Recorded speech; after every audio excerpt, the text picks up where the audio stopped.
Beberapa hari lalu, satu kenyataan yang sukar dipercayai telah keluar dari Rumah Putih.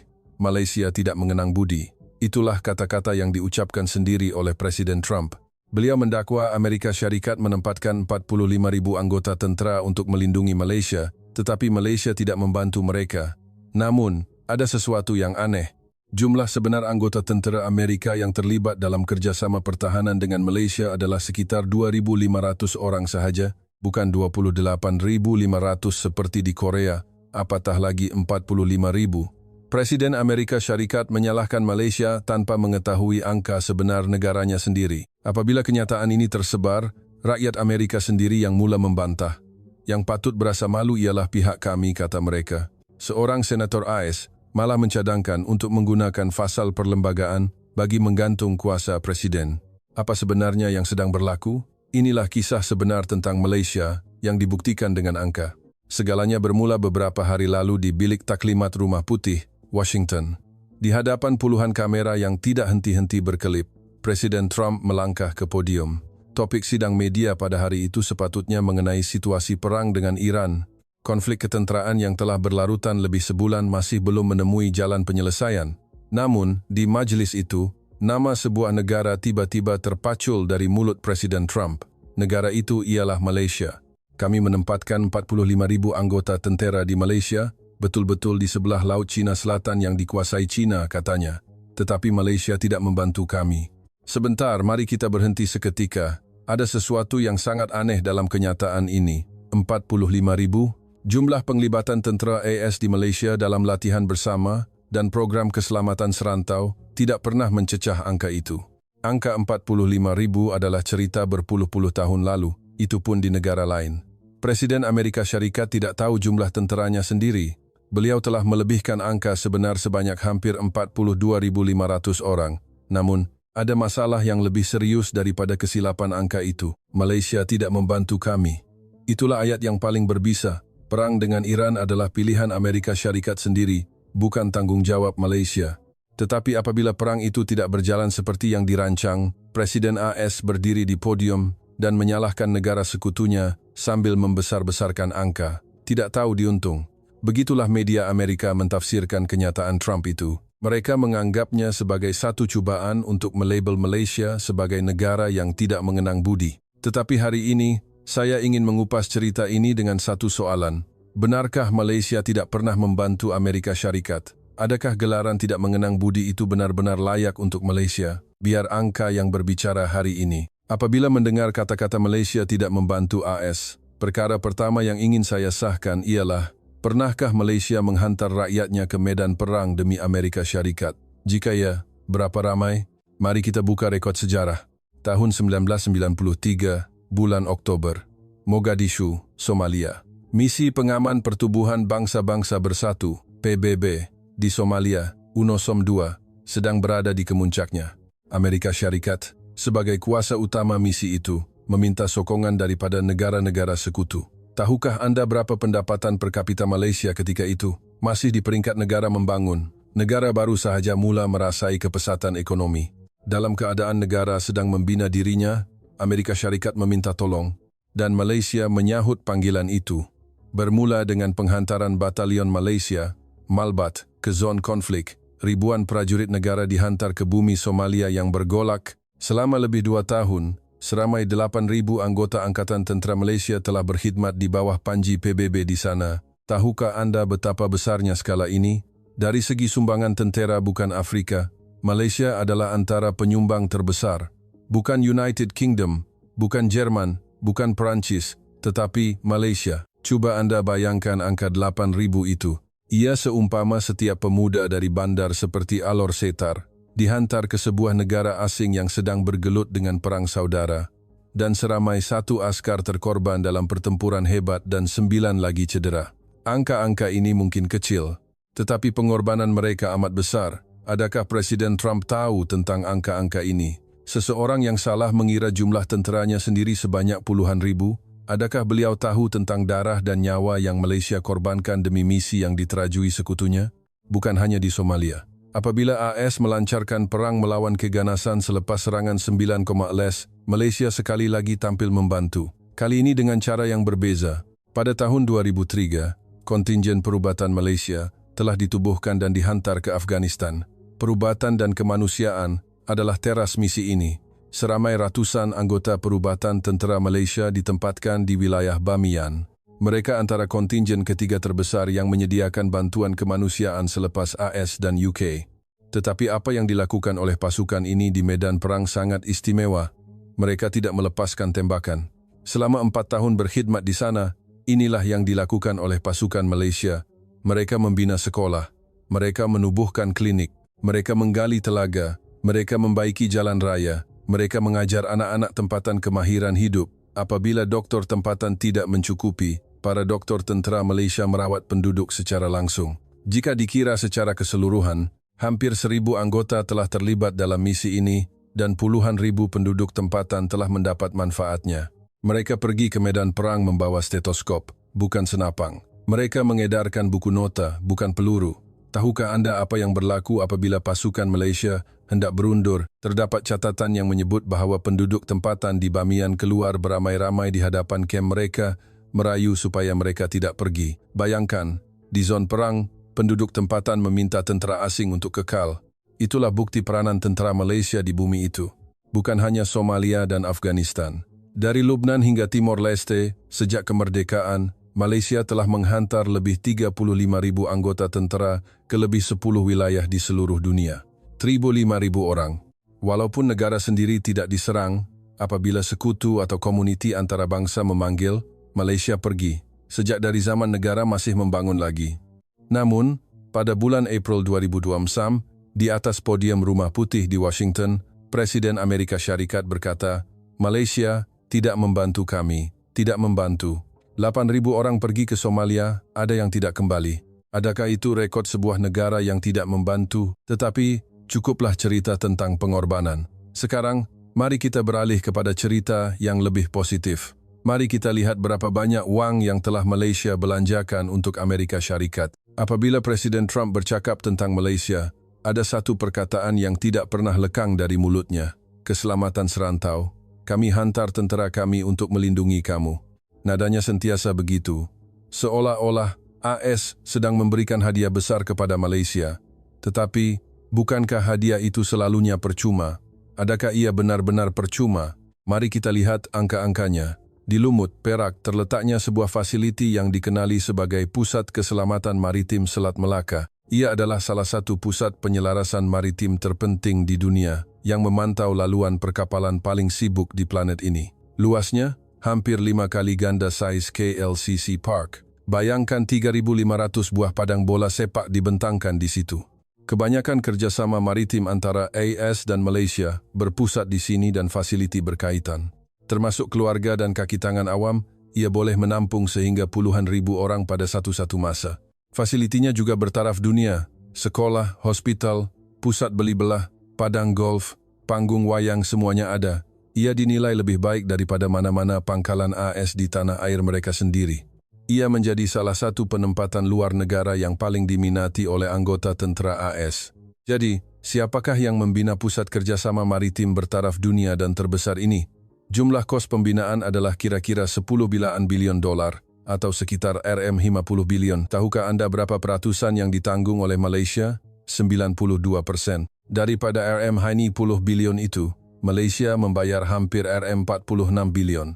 Biar saya berikan analogi mudah. Bayangkan anda membelanjakan RM50 bilion untuk membina rumah termewah dan terbesar di dunia untuk rakan anda, sebuah kediaman agam seluas 5 kali KLCC Park, tetapi anda tidak mengenakan sewa. Sedangkan AS membayar sewa untuk pangkalan mereka di Okinawa, Jepun. Malaysia menyediakan fasiliti ini secara percuma, bil elektrik dan air pun Malaysia yang bayar. Seolah-olah itu tidak mencukupi.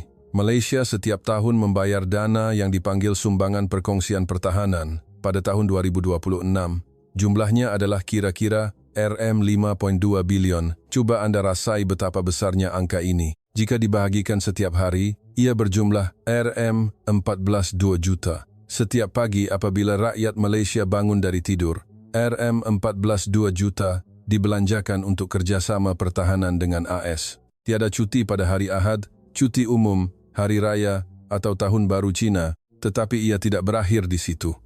Pada bulan November tahun lepas, Malaysia dan AS mencapai satu persetujuan baharu untuk 10 tahun akan datang. Jumlah keseluruhan sokongan kepada kerjasama pertahanan ini ditetapkan pada $33 bilion atau sekitar RM154 bilion. Ini termasuk sumbangan perkongsian pertahanan, penyediaan tanah percuma, pengecualian cukai, dan subsidi utility. RM154 bilion dalam 10 tahun, RM154 bilion setahun, kira-kira RM1328 bilion sebulan. Walaupun membayar semua ini, kita masih dituduh tidak membantu. Mari kita rumuskan. Kita membina pusat maritim terbesar di dunia dengan kos RM50 bilion. Sewanya percuma. Setiap tahun kita membayar RM5.2 bilion lagi secara berasingan. Kita berjanji untuk memberi RM154 bilion lagi dalam tempoh 10 tahun akan datang. Namun, Presiden Amerika Syarikat berdiri di hadapan kamera dan berkata, Malaysia tidak mengenang budi. Adakah kata-kata itu ditujukan ke arah yang betul? Tetapi, cukuplah bercakap tentang wang.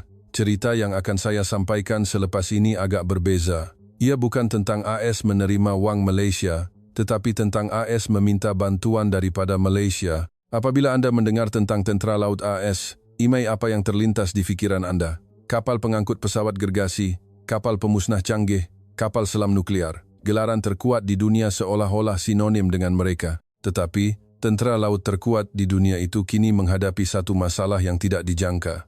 Apabila kapal perang mereka rosak, tiada tempat untuk membaikinya. Biar saya jelaskan. Amerika Syarikat pernah menjadi pusat industri pembinaan kapal dunia. Semasa Perang Dunia Kedua, negara itu mampu menghasilkan ribuan kapal perang dan kapal pengangkut setiap tahun. Tetapi selama berpuluh-puluh tahun, mereka tidak melabur dalam industri ini. Kos buruh meningkat, limbungan kapal swasta ditutup satu persatu, dan juru teknik mahir pula bersara. Akibatnya, industri pembinaan kapal mereka merosot teruk. Apa kesannya? Pada tahun 2025, jumlah kapal tentera laut AS ialah 296 buah, dan dijangka berkurangan kepada 280 buah pada tahun 2027. Ini adalah jumlah terendah dalam sejarah moden tentera laut AS. Bukan sahaja mereka tidak dapat membina kapal baharu, malah kerja-kerja membaiki kapal sedia ada juga tertangguh selama bertahun-tahun. Sebuah stesen penyiaran terkenal AS menggunakan frasa ini semasa menyiasat situasi tersebut. Industri pembinaan kapal Amerika Syarikat dalam keadaan porak-peranda. Bayangkan Anda mempunyai kereta yang sangat mahal, tetapi semua bengkel di kawasan perumahan Anda telah ditutup. Jika kereta Anda rosak, apa yang Anda akan lakukan? Anda terpaksa mencari bengkel di kawasan lain, bukan? Itulah situasi yang dihadapi oleh AS sekarang. Dan bengkel di kawasan lain itu ialah Malaysia. Pada Ogos 2024, sebuah syarikat perkapalan gergasi Malaysia, Limbungan Samudra Berhad, telah memenangi kontrak untuk membaik pulih sebuah kapal sokongan logistik kelas 40,000 tan milik Tentera Laut AS. Baik pulih ini, atau overhaul, bermaksud kapal itu dileraikan sepenuhnya sehingga ke komponen terkecil dan dipasang semula dari awal. Ia seperti menukar enjin, tayar, dan semua bahagian kereta Anda serentak. Ini adalah kali pertama sebuah syarikat Malaysia dipertanggungjawabkan untuk membaiki kapal Tentera Laut AS. Tetapi yang lebih menakjubkan ialah apa yang berlaku seterusnya. Limbungan Samudera menyelesaikan kerja itu dalam masa 6 bulan sahaja. Di limbungan kapal AS sendiri, kerja yang sama boleh tertangguh selama bertahun-tahun, tetapi Malaysia menyiapkannya dalam 6 bulan. Laporan menyebut bahawa pegawai Tentera Laut AS sangat kagum. Sejak itu, Limbungan Samudera telah memenangi 3 lagi kontrak membaiki kapal Tentera Laut AS secara berturut-turut. Sasaran tahun ini adalah 5 hingga 6 kontrak. Tentera laut terkuat di dunia kini sedang beratur di hadapan limbungan kapal Malaysia. Dan ia tidak berhenti di situ. Pada Desember 2024, sebuah konglomerat Malaysia telah mengambil alih sebuah limbungan kapal di Philadelphia, Amerika Syarikat. Bukan sekadar mengambil alih, mereka mengumumkan pelaburan tambahan sebanyak RM30 bilion ke dalam limbungan itu. Limbungan tersebut adalah salah satu daripada beberapa fasiliti di pantai timur AS yang mampu membina kapal-kapal besar. Sebuah limbungan yang tidak dapat diselamatkan oleh AS sendiri, kini sedang dipulihkan oleh syarikat Malaysia. Kemudian pada Desember 2025, satu perkara menarik berlaku. Presiden Trump dalam satu sidang media mengumumkan rancangan baharu untuk Tentera Laut AS. Namanya Armada Emas. kami akan membina kapal perang terpantas, terbesar, dan 100 kali lebih berkuasa dalam sejarah. Begitulah gaya Trump.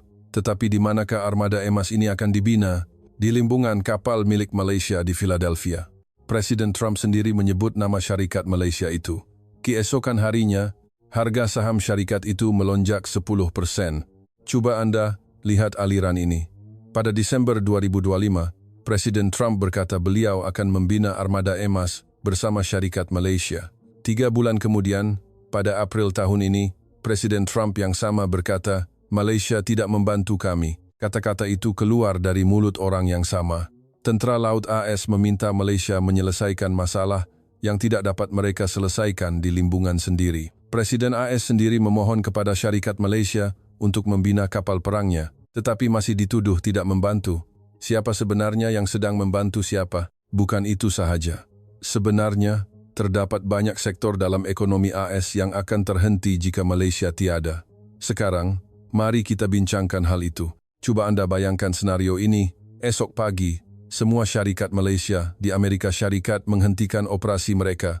Pintu kilang ditutup, peralatan dibungkus, dan para pekerja pulang ke Malaysia. Apa yang akan berlaku di AS? Pertama, kita pergi ke Louisiana. Petronas sedang membina loji gas asli cecair, LNG, gergasi di sana. Tahukah Anda berapa nilai pelaburannya? 37 bilion dolar atau sekitar RM193 bilion. Untuk memberi gambaran, bajet pertahanan Malaysia pada tahun 2025 adalah sekitar RM92 bilion. Sebuah syarikat Malaysia melaburkan wang yang hampir 3 kali ganda bajet pertahanan negara kita di bumi AS. Jika loji ini ditutup, bekalan tenaga di selatan AS akan terjejas teruk. Seterusnya, kita ke Arizona. Sesuatu yang istimewa sedang berlaku di negeri ini. Terdapat sebuah daerah bernama Pinal County, yang asalnya merupakan kawasan pertanian yang sunyi, hanya padang dan ladang kapas yang kelihatan. Tetapi sebuah syarikat semikonduktor gergasi Malaysia mengumumkan pembinaan kilang chip di situ. Nilai pelaburan, 20 bilion dolar, 63 bilion, dengan janji untuk mewujudkan 8.500 peluang pekerjaan. Tahukah Anda apa maknanya 8.500 pekerjaan kepada sebuah pekan kecil? Restoran tempatan kembali hidup, harga hartanah meningkat, dan sekolah dipenuhi semula dengan kanak-kanak. Gubernur negeri itu sendiri berkata, syarikat Malaysia ini telah mengubah masa depan wilayah kami. Jika syarikat itu menarik diri, pekan itu akan kembali menjadi ladang kapas. Tetapi bukan hanya Petronas dan syarikat semikonduktor. Pada tahun 2025, tahukah Anda berapa banyak syarikat Malaysia yang beroperasi di AS? Lebih daripada 2.400 buah. Syarikat-syarikat ini tersebar di seluruh AS, mengendalikan kilang, menghasilkan barangan, dan menggaji pekerja. Jumlah pelaburan mereka sejak penggal pertama Presiden Trump sehingga kini mencecah 160 bilion dolar atau sekitar RM750 bilion. Dan pelaburan ini telah mewujudkan 830.000 pekerjaan tempatan di AS. 830.000. Coba Anda bayangkan angka ini. Populasi Bandar San Francisco adalah sekitar 870.000 orang. Ini bermakna pekerjaan yang diwujudkan oleh syarikat Malaysia di AS mampu menyara hampir seluruh penduduk San Francisco. Di Louisiana, Arizona, Carolina Selatan, dan Tennessee, jika syarikat Malaysia tiada, 830 rakyat Amerika akan kehilangan tempat kerja. Mari kita tambah satu lagi cerita tentang industri pertahanan. Pada tahun 2025, ekspor pertahanan Malaysia mencatatkan rekod tertinggi. Sebahagian besar senjata yang diekspor oleh Malaysia dijual kepada negara-negara sekutu AS di rantau ini.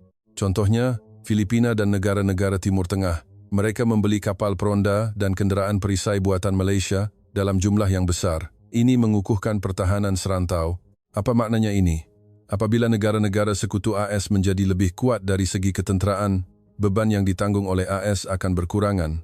AS tidak perlu menghantar lebih banyak tentera, peralatan atau wang untuk menampung kelemahan mereka. Apabila Malaysia membekalkan senjata berkualiti tinggi dengan pantas kepada sekutu-sekutu ini, ia secara tidak langsung mengurangkan beban AS. Ekspor pertahanan Malaysia bermakna penjimatan kos keselamatan untuk Amerika Syarikat. Jadi mari kita kembali kepada imajinasi awal tadi. Jika esok Malaysia menutup kedai di AS, kilang semikonduktor di Arizona berhenti, loji LNG di Louisiana berhenti, limbungan kapal di Philadelphia berhenti, 830,000 pekerjaan akan terancam. Kekosongan kuasa dalam kalangan sekutu AS akan kembali wujud. Tentera Laut AS akan kehilangan satu lagi tempat untuk membaiki kapal mereka. Tetapi kita dituduh tidak mengenang budi. Banyak negara yang kuat, banyak juga negara yang menjual barangan kepada AS, tetapi sebuah negara yang jika tiada, ekonomi dan ketenteraan AS akan goyah serentak negara itu ialah Malaysia. Angka-angka ini bukan sahaja diketahui oleh rakyat Malaysia, rakyat Amerika juga tahu. Itulah sebabnya, selepas kenyataan Trump itu, bantahan meletus dari dalam AS sendiri. Selepas kenyataan Presiden Trump bahawa Malaysia tidak membantu disiarkan, satu perkara menarik berlaku. Bukan sahaja rakyat Malaysia yang marah, rakyat Amerika sendiri yang lebih dahulu berang. Mari kita lihat dari sudut politik AS. Ketua Minoriti Senat yang merupakan ketua pembangkang di Dewan Senat mengecam Presiden Trump dengan berkata, beliau bercakap seperti orang gila. Seorang ketua pembangkang menggelar presiden yang sedang berkhidmat sebagai orang gila. Ini adalah satu kenyataan yang sangat keras dalam sejarah politik AS. Senator lain pula melangkah lebih jauh. Seorang individu yang tidak stabil dari segi mental, katanya, mempersoalkan kewarasan presiden itu sendiri. Kemudian seorang lagi senator mengeluarkan kad yang sangat berat, pindaan perlembagaan ke-25. Pindaan ini membenarkan kuasa presiden digantung jika beliau didapati tidak mampu menjalankan tugasnya. Ringkasnya, presiden ini tidak boleh buat kerja, jadi biarkan beliau berehat. Seorang senator yang sedang berkhidmat secara terbuka mempersoalkan keupayaan presiden untuk memimpin di tengah-tengah krisis. Yang lebih mengejutkan, suara-suara bantahan juga datang dari partinya sendiri, Parti Republikan. Seorang bekas ahli Kongres yang terkenal sebagai penyokong tegar Trump berkata, kegilaan presiden mesti dihentikan. Beliau menerima kritikan sebegini walaupun dari sekutunya sendiri. Bukan sahaja ahli politik. Mari kita lihat reaksi rakyat biasa AS. Di sebuah forum dalam talian terbesar di AS, satu kiriman mengenai kenyataan Trump ini telah dimuat naik. Ratusan tanda suka dan lebih 100 komen telah diterima. Komen-komen ini bukan ditulis oleh rakyat Malaysia. Ia ditulis dalam bahasa Inggris oleh rakyat Amerika. Seorang pengguna yang memperkenalkan dirinya sebagai warga Amerika menulis, apa sahaja yang kita beri kepada Malaysia, ia tidak akan pernah cukup untuk Trump. Walaupun mereka hadiahkan emas dan perak, beliau tetap akan mencari alasan untuk menyalahkan orang lain atas kegagalannya sendiri. Komen ini mendapat lebih 100 tanda suka. Seorang lagi warga Amerika menulis, Malaysia telah pun mengorbankan hubungan dagang yang lumayan dengan China apabila mereka menentang pencerobohan di Laut Cina Selatan. Mereka menanggung kerugian ekonomi yang besar demi prinsip yang kita perjuangkan. Tetapi Trump tidak tahu tentang itu. Beliau menambah, Trump telah merosakkan perang yang beliau janjikan akan selesai dalam 2 hari, dan sekarang beliau meminta Malaysia membersihkan kekacauan yang beliau cipta. Komen yang mendapat tanda suka terbanyak adalah satu ayat pendek. Kita mesti dipisahkan daripada kejahatan ini. Ini juga ditulis oleh seorang warga Amerika yang menggelar presidennya sendiri sebagai kejahatan. Ada satu komen yang saya baca perlahan-lahan.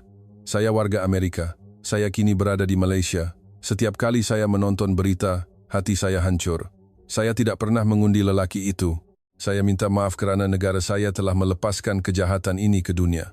Pengguna ini juga mendedahkan bahawa beliau seorang kulit hitam. Berada di bumi Malaysia, beliau berasa malu dan meminta maaf bagi pihak presiden negaranya. Reaksi di forum konservatif juga tidak berbeza. Perang ini adalah pilihan Amerika, bukan kewajiban Malaysia. Mengapa kita melayan sekutu seperti musuh? Menekan sekutu hanya memberi keuntungan jangka pendek, tetapi kepercayaan yang dibina bertahun-tahun akan musnah. Di antara semua komen, ada satu yang paling lama saya renungkan. Ia mendapat lebih 100 tanda suka. Jika Malaysia sebuah negara diktator, Trump pasti akan memujinya. Trump suka diktator, kerana beliau mahu menjadi seperti mereka. Beliau melayan Malaysia sebegini kerana Malaysia adalah sebuah negara demokrasi. Ini bukan kata-kata rakyat Malaysia. Ini adalah kata-kata rakyat Amerika yang risau akan negara sekutu mereka sambil melihat presiden mereka sendiri. Adakah Trump tidak kenal Malaysia? Mungkin Trump yang tidak tahu. Tetapi rakyat Amerika tahu. Mereka tahu negara jenis apa Malaysia ini, berapa banyak yang telah Malaysia lakukan, dan pihak mana yang sepatutnya berasa malu sekarang. Pada ketika suara-suara ini bergema di AS, satu pergerakan yang senyap tetapi sangat penting sedang berlaku di Malaysia. Kenyataan Presiden Trump berlandaskan satu andaian, Amerika Syarikat melindungi Malaysia. AS adalah pelindung dan Malaysia adalah pihak yang dilindungi. Mungkin kenyataan itu benar pada tahun 1960-an, selepas era konfrontasi, ketika negara masih muda, bantuan AS memang amat diperlukan.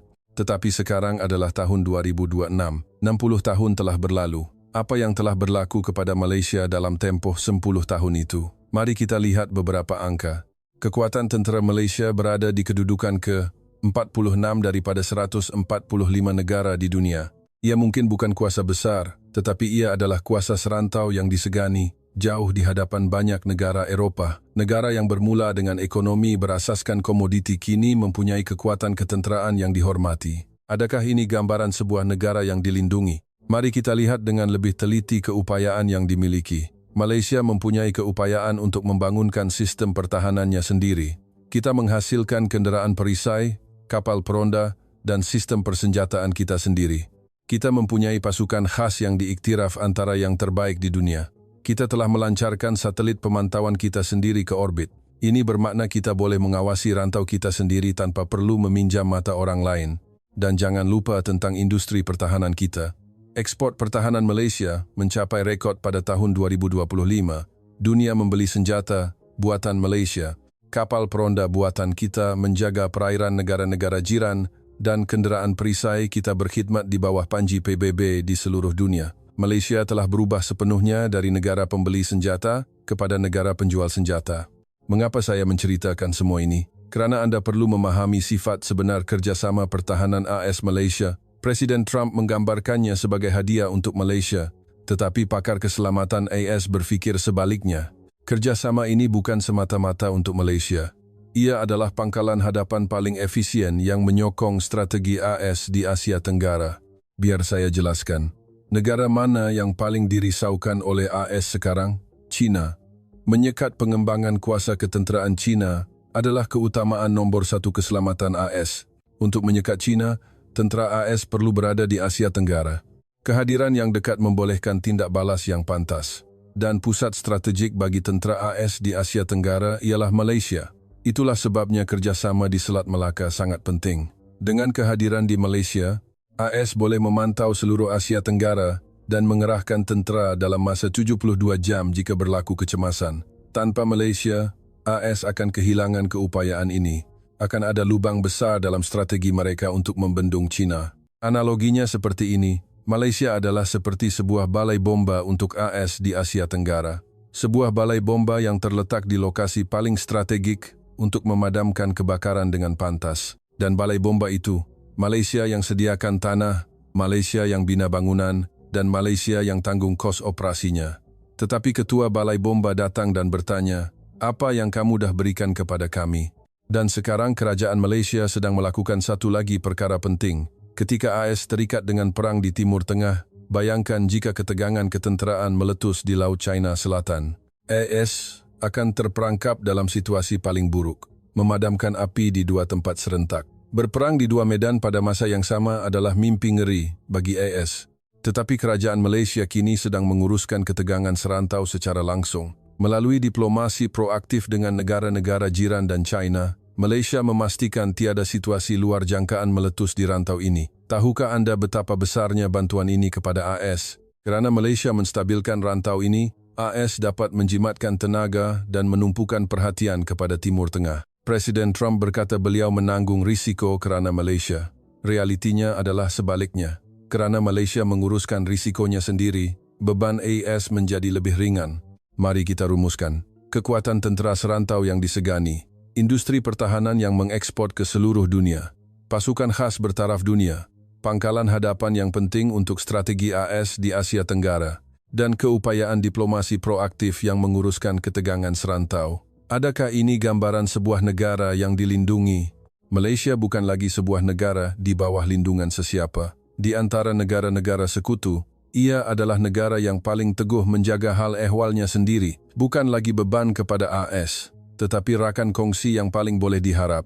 Itulah Malaysia hari ini. Cerita hari ini sampai di sini sahaja. Kita sentiasa begitu, tindakan mendahului kata-kata, dan kebolehan mengatasi bangga diri. Itulah jalan yang telah dilalui oleh Malaysia dan jalan yang akan terus kita lalui. Jika cerita hari ini meninggalkan kesan di hati anda, sila langgan, suka, dan tinggalkan komen. Malaysia boleh, terima kasih.